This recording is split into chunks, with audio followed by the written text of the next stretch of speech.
হাদি বেঁচে নাই, কৃত্রিমভাবে এখন পর্যন্ত হাদিকে বাঁচিয়ে রাখা হয়েছে।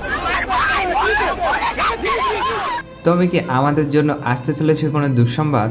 আমরা কি হারিয়ে ফেলতেছি কোনো এক নক্ষত্র? তবে কি সত্যি হাদি আর আমাদের মাঝে নেই? এসব প্রশ্নের উত্তর খুঁজতেই আজকের এই প্রতিবেদন।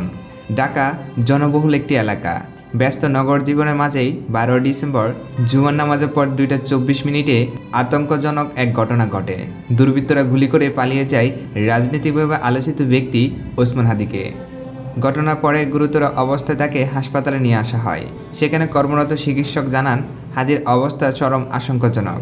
চিকিৎসকদের ভাষা অনুযায়ী গুলিটি ডান কানের পাশ দিয়ে প্রবেশ করে বাম কানের পাশ দিয়ে বের হয়ে গেছে, যার ফলে তার মস্তিষ্কে মারাত্মক ক্ষতি হয়েছে। ডাক্তার আরও জানান পরিস্থিতি এতটাই সংকটপূর্ণ ছিল যে কিছু সময়ের জন্য হাদিকে লাইফ সাপোর্টে রাখা হয়। এই খবরটি ছড়িয়ে পড়তে জনমনের গুজব ছড়িয়ে পড়ে, অনেকেই ধরে নেয় হাদি আর আমাদের মাঝে নেই। তবে রহস্য এখানে শেষ নয়। অনেকে ভাবতেছে রাজনৈতিক অবস্থার কারণে তাকে কৃত্রিমভাবে বাঁচিয়ে রাখা হয়েছে।